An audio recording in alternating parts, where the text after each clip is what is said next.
Madam இந்த கழுட்டு பையன் purse அடிச்சிட்டான் மேடம். ஓ 420 கேஸா? டேய் சாரை நம்ம ஸ்டேஷன் பின்னாடி கட்டி வை. கொடுக்க வேண்டிய மரியாதையை அங்கே கொடுக்குறேன்.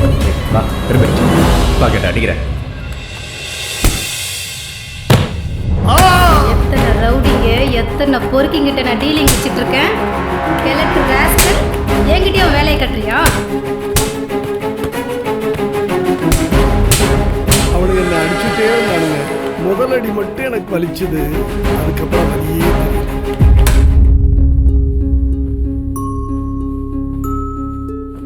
அம்மா உங்களை சாப்பிட கூப்பிட்டாங்க. தாத்தா வரட்டும், அவரோட சாப்பிட்றேன்னு சொல்லு.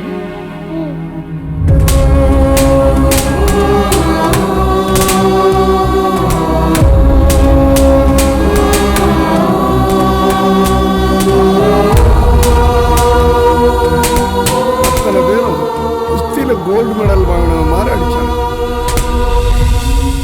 நேற்று காலையில் போன மனுஷன் இன்னும் திரும்பி வரல. எங்க போனாரு எதுக்கு போனான்னு ஒன்றும் தெரியல.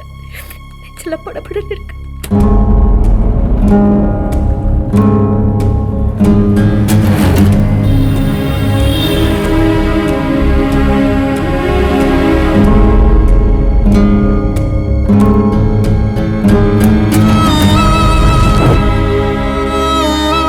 ஏண்டா என் போட்டோ எடுத்து பேப்பர்ல போடுற?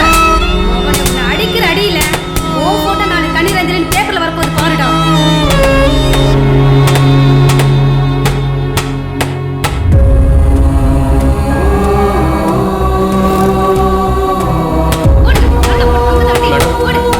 உங்களை பார்த்து யாரும் வந்துருக்காங்க.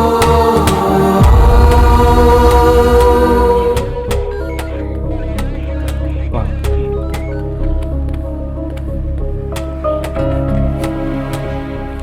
அம்மா, சொல்லுங்க என்ன விஷயம்? என் வீட்டுக்காரர் 2 நாளா காணோம்மா. ஊரெல்லாம் தேடி பார்த்துட்டோம், எங்கேயுமே கிடைக்கல. பேர் என்ன? ராமசாமி. டிராஃபிக் ராமசாமி சொல்லுவாங்க. ஓ அந்தாளா? இந்த வயசான காலத்துல வீட்டில் கொடுக்குற கூழ கஞ்சி சாப்பிட சும்மா இருக்காம கேஸு கோர்ட்டுன்னு அலைஞ்சா இப்படிதான் ஆகும். இந்த நேரத்துல எந்த ரவுடிங்கிட்ட மாட்டிட்டு என்ன பாடுபடுறான்னு தெரியல. அம்மா, எப்படியாவது கண்டுபிடிச்சு கொடுத்துருமா. சரி கண்டுபிடிச்சு தரேன் போங்க. வாங்க வாங்க.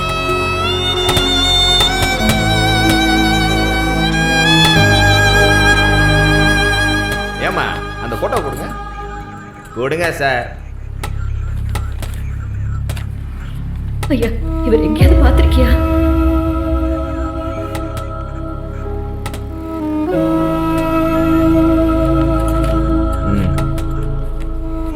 போலாமா? யோகா நீ எல்லாம் ஒரு பொம்பளையா? அதை கிழவனை போட்டு அப்படி அடிச்சுட்டு இருக்க பாரு. அவன் பொண்டாட்டி எப்படி அழுத்து போகுது. சை. அவனுங்க என்ன தலையில தொங்க விட்டு அடிச்சானுங்க. ஆனா என் கண்ணுக்கு பாவம் அவனுங்க தான் தலையில தொங்குற மாதிரி தெரியும்.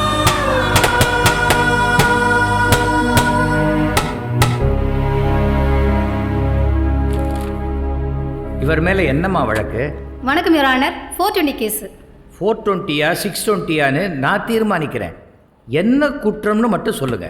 அவரோட பர்ஸை இவர் அடிச்சிட்டார் சார். கண்ணால பார்த்த சாட்சி 2 பேர் இருக்காங்க. எல்லாம் பொய் சாட்சி தானே, யாரையும் நான் விசாரிக்கிறதா இல்லை.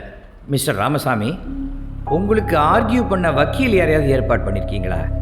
இல்லைங்க, எனக்காக நானே வாதாட அனுமதி தரும்படி கேட்கிறேன். S, proceed. யா 4 பேர் வந்து என்ன அடிச்சானுங்க. அதை பற்றி கம்ப்ளைண்ட் பண்ணலான்னு போலீஸ் ஸ்டேஷனுக்கு போனேன். அது பூட்டி கிடந்துச்சு. என்னடா பகல்லையே பூட்டி கிடக்குதுன்னு சொல்லி ஜன்னலை லேசாக திறந்தேன். சிகமாக இருந்துச்சு. இன்ஸ்பெக்டருக்கு அந்த டிரைவர் மசாஜ் பண்ணிகிட்டு இருந்தான். நான் அதை செல்ஃபோனில் எடுத்து நக்கீரனுக்கு அனுப்பிச்சேன். அந்த கடுப்பில் இவன் என்னை பிடிச்சி இழுத்துட்டு வந்து அடித்து உதச்சி பிக் பாக்கெட் கேஸில் இங்கே கூட நிறுத்தி. எதுக்கு இல்லாத பொழைய சொல்லிட்டு போய் சொல்லி திரியற நீ? அப்ப நம்ம பழி சொல்லி என்ன ஜட்ஜ் ஆகிட்ட மாட்டி விடுறியா? மா இல்லாதெல்லாம் சொல்லலம்மா, என்ன நடந்துச்சோ அதைத்தான் என்ன சொல்ல. நடந்துச்சு? என்னத்தை பார்த்த? அதுக்கு சாட்சி வச்சிருக்கியா நீ? சாட்சி தான் ஊரெல்லாம் எல்லாரும் பார்த்துட்டாங்களேம்மா. இருந்தாலும் ஐயா பார்க்கறதுக்கு இந்தாம்மா இதை யோ, ஐயாட்ட கொடுங்க. நான் சொல்லிக்கிட்டே இருக்கேன், நீ பாட்டுக்கு என்ன சாட்சி கொடுக்குறேன்ட்டு மனங்கட்டி கொடுக்குறேன்னுக்கிட்டு. Inspector stop it. கோர்ட்லேயே இவ்வளோ இன்டீசெண்டாக பிஹேவ் பண்ணுறீங்க.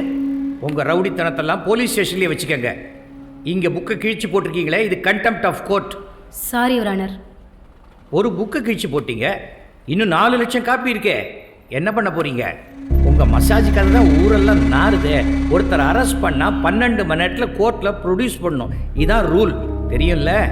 ஆனால் உங்களுக்கு ஒருத்தர் பிடிக்கலன்னா வெள்ளிக்கிழமை சாயங்காலம் அரெஸ்ட் பண்ணி சனிக்கிழமை ஞாயிற்றுக்கிழமை போலீஸ் ஸ்டேஷனில் வச்சு மாற்றி டார்ச்சர் பண்ணி திங்கக்கிழமை காத்தால ஒரு பொய் கேஸை போட்டு கோர்ட்டில் ப்ரொடியூஸ் பண்ணிடுவீங்க. என்னம்மா அடிச்சிருக்கீங்க? ஏம்மா ஒரு சீனியர் சிட்டிசனை இப்படியா நடத்துவீங்க? பாருங்க கையில் எவ்வளவு காயம். ஐயோ, அதை நாங்க அடிக்கல யுவர் ஆனர், அது அவரே தான். ஆமா, அவரே தடுக்கி விழுந்து அவரே அடிபட்டுக்கிட்டு அவரே அவர் கையால் அடிச்சுக்கிட்டு, ஏம்மா எத்தனை வருஷத்துக்கு இந்த மாதிரி போய் சொல்ல போறீங்க? இவரையே இந்த அளவுக்கு டார்ச்சர் பண்ணா அப்புறம் யார் பப்ளிக் லைஃப் வருவாங்க? ஆகவே இந்த பொய் கேஸை இந்த கோர்ட் தள்ளுபடி செய்கிறது. அதே சமயம் போலீஸ் ஸ்டேஷனையே மசாஜ் சென்டரா மாற்றின இன்ஸ்பெக்டரையும் டிரைவரையும் சஸ்பெண்ட் செய்ய அரசுக்கு இந்த கோர்ட் பரிந்துரை செய்கிறது.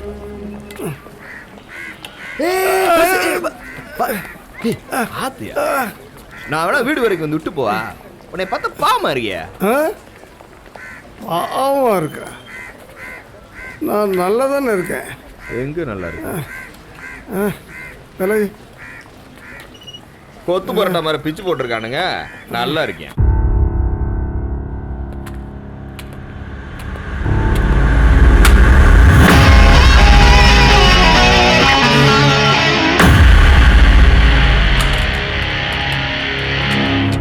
சண்முகம், கொஞ்சம் உள்ள வரீங்களா? Yes sir. என்ன இது?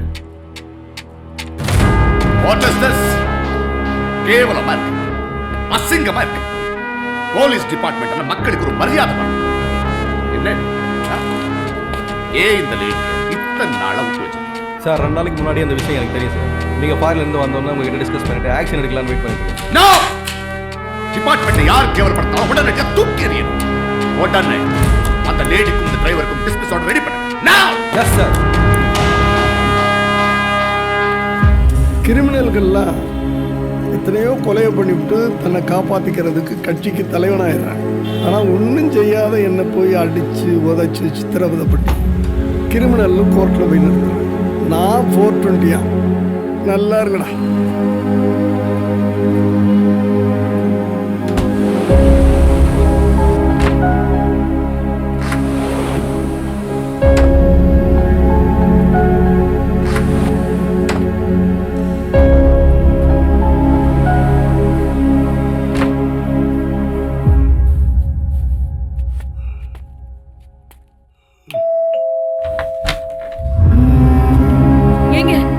எங்க போயிருந்தீங்க 3 நாளா? உள்ளவா சொல்றேன். வெறும் ராத்திரி பகலுமா எங்கெல்லாம் தேடி நான் வந்து என் மனசு எவ்வளவு பாடுபட்டிருக்குன்னு நீங்க யோசிச்சு பார்த்திருக்கீங்களா? மாத்தூர் போயிருந்தேன்னு சொல்றேன்ல. அப்பா என்ன மாப்பிள்ளை சிரிக்கிறீங்க? உண்மையில தான் சொல்றேன், மாத்தூர் போயிருந்தேன். இப்போ தான் என் ஃப்ரெண்ட் லாயர் சிவகுமார் ஃபோன் பண்ணான். பிக் பாக்கெட் கேஸில் போலீஸ் உங்களை பிடிச்சிட்டு போய் 3 நாள் உள்ளே வச்சு சாத்துன்னு சாத்தி இப்போ கோர்ட்டில் நின்றுட்டு வரீங்க. என்னம்மா அது? மாப்பிள்ளை என்னென்னமோ வளர்றாரு.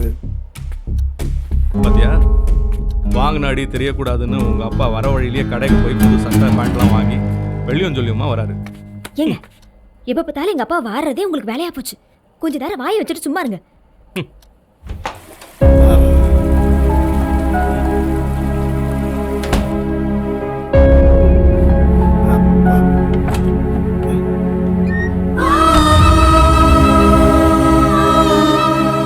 என்னங்க இது இப்படி பாட்டு அடிக்கிற மாதிரி அடிச்சிருக்காங்க? என்னங்க? மலை மேல ஒரு கோயில் இருக்குன்னு வச்சுக்க. அதை தரிசனம் பண்றதுக்கு 2 வழி இருக்கு. ஒண்ணு ஜாலியா ஏசி கார்ல மேல போய் ஈஸியா சிறப்பு தரிசனம் பண்ணிவிட்டு ஜாலியா வந்துடலாம். இல்ல நடந்தே மலை மேலே போய் 2 மணி நேரம் க்யூவில் நின்று கஷ்டப்பட்டு சாமி விட்டு வந்துடலாம். என்ன ஒன்று நடந்து போகும்போது கல் முள்ளு காலில் குத்தும். அப்படி ஒரு லைஃப்பை செலக்ட் பண்ணிக்கிட்டேன். என்ன பண்ண சொல்கிறேன்?